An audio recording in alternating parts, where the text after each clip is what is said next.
I'm Justin. I'm the installation manager for Vinyl Plank for Less, and today I wanted to talk to you about subfloors, and particularly wood subfloors. I want to talk to you about some of the do's and don'ts with a wood subfloor. With wood subfloors, sometimes you'll see that houses have settled a little bit. Unfortunately, there's not a whole lot we can do in these situations, but it's good in those situations where we know the floor is not going to be completely flat or level, to run the flooring the same direction as the joists. That way it can kind of conform to the ebbs and flows of your floor.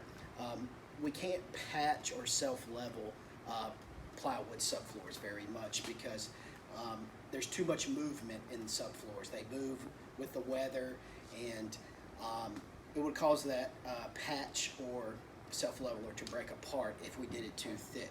Now, we can do it very thin in some areas. It's best to usually put a primer down that's made for flooring before doing that. That would be for our installers' knowledge, though. One thing I did want to talk to you about is installing over a crawl space. It is very important when installing over a crawl space that we moisture test. That is the first line of defense.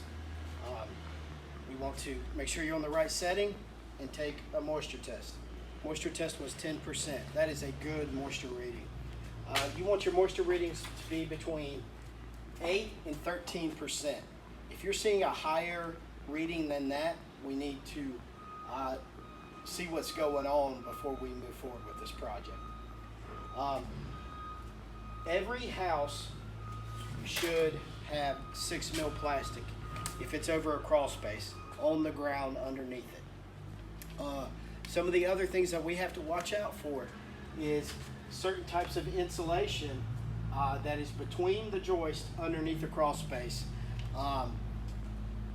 You know, this is, we call these paperback. A lot of times, sometimes they, pretty much any insulation that's between the joist is going to trap moisture in there.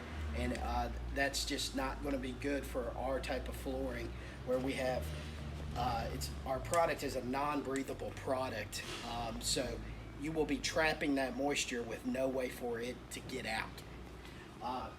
Another thing is, if we have that 6 mil plastic on the ground underneath, we also need to be checking to make sure that there's proper airflow under there. The NWFA, which is the National Wood Flooring Association, says we should have 1 square foot of airflow for every 100 square foot of flooring. If you see they only have 1 or 2 entry points for airflow, that may be a problem.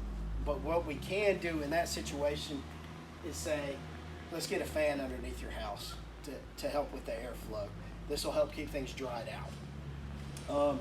What we don't want to see happen is somebody have a moisture issue, and then we put our flooring on top of it. That moisture now gets trapped in the plywood and their subfloor rots out. You know, we still require 6 mil plastic underneath on a subfloor, and some people like to argue that, but the thing is our product has a 20 mil wear layer on top. That is more than 3 times the thickness of this 6 mil plastic. The reason we go ahead and put the 6 mil plastic down too anyway is because, let's just say a hurricane comes through and we have a moisture event that's not a typical one, where we have higher moisture, but it's only for a week. Well, by having this 6 mil plastic down, we're preventing the moisture buildup in the plywood from transferring to the flooring, because we still can have what we call moisture differential. And that's where the moisture levels on the bottom of the board are higher than the top. This still causes a cupping effect, where the center of the board is lower than the edges. That's why we go ahead and put the 6 mil plastic down anyway, because there's no difference in having a 20 mil layer on the top of the floor or a 6 mil layer below it. It's still completely blocked from moisture being able to come through. This is just saving them from any moisture event that would be a short-term event. what we want to make sure is that there's no long-term events that can happen underneath the house by having that 6 mil plastic and proper airflow underneath the house. Another thing I wanted to talk to you about is even when on top of a plywood subfloor, what we're allowed to install on top of. I have seen multiple installers install vinyl plank on top of engineered or hardwood floors.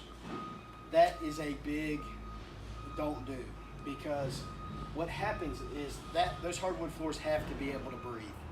And as soon as we put our vinyl plank on top of it, they can't breathe anymore.